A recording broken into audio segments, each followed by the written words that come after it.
I'm Sheila Merck with the SC Venue Crisis.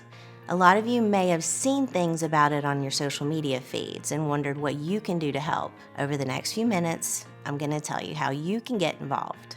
First, I want to give you an idea about where we are with the venue crisis, and then I'll tell you how you can help. On the surface, the SC Venue Crisis is about liability lawsuits, it's about the lack of personal responsibility, and it's about alcohol, but it's about a lot more than that. It's about people's lives. It's about tourism. It's about the hospitality industry. South Carolina thrives on tourism. There are thousands of people whose jobs rely on tourism in South Carolina every year. Many of our small venues and bars are facing financial ruin because of rising liability insurance rates. But really, that's just a symptom of the big problem. Poorly written liability laws, coupled with the $1 million coverage requirement, makes this one of the most plaintiff-friendly states in the country for alcohol-related lawsuits. According to the South Carolina Insurance Association, carriers pay out $2 for every dollar they collect for alcohol liability premiums. Instead of continuing to lose money, most of the insurance companies who were doing business in South Carolina have left. There used to be 25, and now there are 3. They can't do business in South Carolina because it's not profitable. The ones who have decided to stay in South Carolina have had to raise their rates just to survive.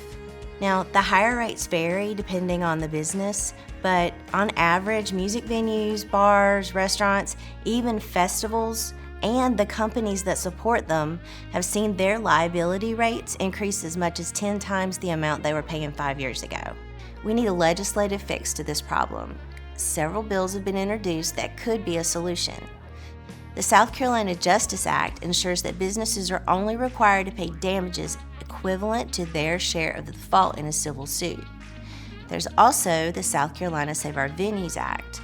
It's similar to a law that recently passed in Alabama, in which a server would have to knowingly serve a visibly intoxicated person, and that action would need to be the proximate cause of an injury or death for the business to be liable.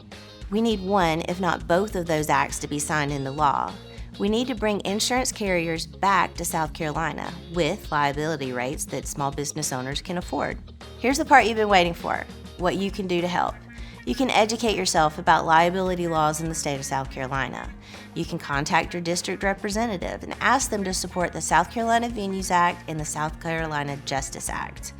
You can follow us on social media, and you can like and share our content. If you can and you want to, you can go ahead and donate to our GoFundMe. Every penny that's put into that account goes to help us share awareness of the SC Venue Crisis. One of the most important things you can do for the South Carolina Venue Crisis is contact your representatives and Governor McMaster. Tell them your personal stories. Tell them how you will be affected if your favorite bar, venue, festival is no longer there. They don't go back into session until January. At that point, they're going to have a lot of discussions and figure out the best wording for the acts and how to make sure that what they put into law is what's best for South Carolina. In the meantime, do what you do all the time. Go support local music. Support the small music venues, the bars, and the restaurants that support our local musicians. For more information, you can reach out to us on social media or email us at scvenuecrisis@gmail.com. All of our information is on our link tree, which you can see on the screen. Make sure that you let everyone know about the South Carolina Venue Crisis because we need your support. South Carolina depends on it.